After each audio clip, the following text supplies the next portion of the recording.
International Marketing Council hosted the fourth and final National Communication Partnership Conference in Johannesburg recently. Communicators from all over South Africa descended on the venue to discuss how we can make the most of the upcoming FIFA World Cup to tell South Africa's story. The 11th of June 2010 is arguably our next defining moment. I know we've hosted the World Cup of rugby, of cricket. We've hosted global tournaments at short notice. We've run 4 peaceful democratic elections. But we've never hosted anything as substantial, as impactful as the FIFA World Cup. And like the 27th of April 1994, the 11th of June is the culmination of the most extraordinary amount of preparation since that favored announcement on the 15th of May 2004. And I bet each of us remembers where we were when that came out as well. The manner in which we deliver this World Cup will largely define how the world now views South Africa from that point onwards, because who knows where the next defining moment will be. And this defining moment will determine whether we are seen to be more than just a peaceful democracy, whether we are truly alive with possibility. The conference delved into all aspects from the transport sector to the effectiveness of the marketing over the World Cup. South Africa will be in the spotlight next year, and Dr. Irvin Khoza stressed how important it is for South Africa to take advantage of this once-in-a-lifetime opportunity. Ladies and gentlemen, many of you have gathered here today will know that any companies or institutions wishing to advertise on television will usually buy a 30-second ad. That's the most common length of television commercial. Everybody knows that the 2010 FIFA World Cup presents a unique and a historic opportunity for South Africa. This is true. Now think of the Showpiece tournament as a 30-day commercial for South Africa, not just an ordinary 30-second commercial. A 30-day commercial to be watched by a cumulative television audience of many billions all around the globe. There was a fair amount of criticism over the marketing ahead of the Confederations Cup. At one stage, FIFA President Sepp Blatter had to call for more proactive marketing from the 2010 organising committee. I think we set very clear objectives for the Confed Cup. The first was to position the event as an event of stature. Nobody really knew what the Confed Cup was, who was playing, with the A or B teams coming. Secondly, we had to educate the public heavily about how to buy tickets. I mean, it was the first time you actually had to apply for tickets. You couldn't just go and buy them.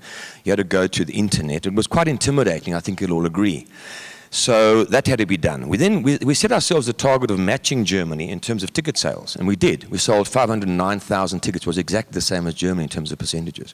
And that was in a recession, and also during the winter, and also with 2 less than stellar teams, let's say, in the form of Iraq and New Zealand. We also set ourselves the objective of broadening the appeal. And I think we all saw the stadiums, that the appeal was broadened. Those commercials with Graham Smith and Makaya and The Beast and so on, getting across all sporting codes besides football, I think did a job for us. And finally we said, we've got to dress the stadiums so they look appropriate. And I think if we look back, we achieved those objectives. But yes, you can always do more, of course. And of course, one of the big learnings we had was continued information about tickets, how to get the tickets. So going forward, I think our challenge is going to be a dual one.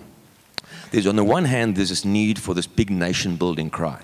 Let's get the nation behind it, which is very emotional work, obviously. On the other hand, we've got this job to do on the head side, which is the informational side. And our challenge is going to be to get this balance right, because it's not FIFA's job, and we don't have the money to do the big nation-building stuff. With a budget of only 20 million rand to market one of the world's biggest sporting events, the organising committee's marketing team has already started rolling out billboards throughout Johannesburg. We just put up 1,800 billboards in Joburg in the last week, talking about our next attractions. Now, nobody talks about those. It's quite fun, you know. I mean, everybody gives you a hard time when there's nothing up. Now, that's the biggest billboard campaign that Joburg's run. And they're out there now, and they'll be up there until the draw. So we're doing what we can to keep things going, and that's because of the host city, Joburg. They've been very proactive with us on that. So we'd encourage those cities to actually themselves take advantage of this opportunity. I mean, it's a chance for Bloemfontein, for Tshwane and everybody to really put themselves on the map, not just domestically, but internationally. Match, the company handling accommodation for FIFA, is yet to sign up the required 50,000 beds needed for the World Cup. Although Brazil, who are hosting the 2014 World Cup, have already signed up 50,000 beds for their World Cup. As a Department of Tourism, we're confident that as a country, we have adequate accommodation. But what we're not sure of is whether that accommodation is fit for purpose. Because we're talking about the requirements for FIFA. FIFA knows where accommodation should be. So in addressing that, what we're doing is that we're doing an inventory in terms of how many accommodation facilities do we have in South Africa, both graded and ungraded. And based on that, we will be able to say we are confident that we have accommodation. But as I'm talking to you, we've got more than 100,000 graded accommodation.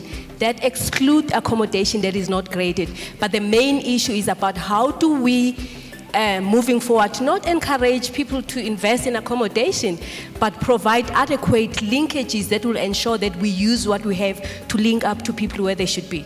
Recently, the Minister of Tourism, Martinus van Schalkwyk, said the problem isn't the lack of accommodation, but rather the transport from the accommodation to the games. It's telling the truth, actually, because if the game is out there, there is Brazil and England out there playing in Nelspruit. It is not reasonable for any of us to say that certainly because there will be, for that 4 weeks, there will be a game in Nelspruit, the hotel industry should put up a hotel there. They can't put up a hotel only for 4 weeks.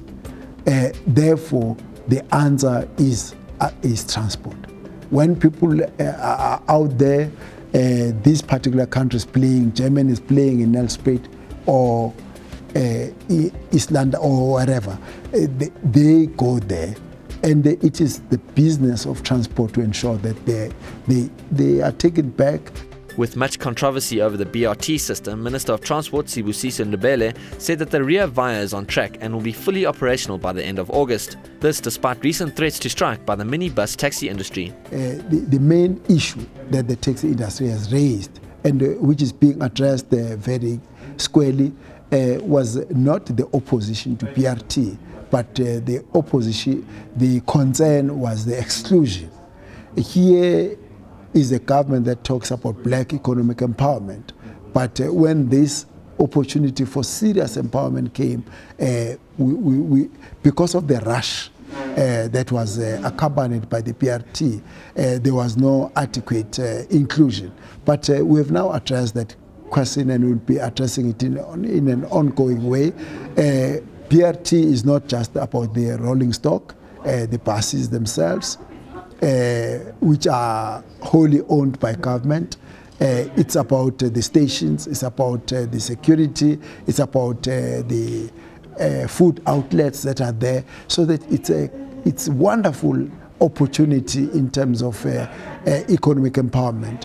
And the people who are right there in the forefront are the taxi industry. And we say, come on board, you are there, you want to own 25%, you want to own 50%, you want to own this, we will be there with you to address the financial institutions so that to make that participation possible, so that it leaves really serious black economic empowerment as well. The man in the driver's seat steering South Africa towards arguably the biggest event South Africa has ever held said that he wasn't happy with the psychological readiness of the nation. I want to say that what is disappointing me, I'm not feeling this World Cup. You know, it was good, you know, when a week before the Confed Cup, there was such big build-up, you know, discussion about that. Now there's this stop and go, stop and go, stop and go, stop and go. Ladies and gentlemen, this World Cup is the real thing. You must feel it. Even the banners you use, it must just be larger than life. You know, every street, every corner, you must feel that there's something happening in this country.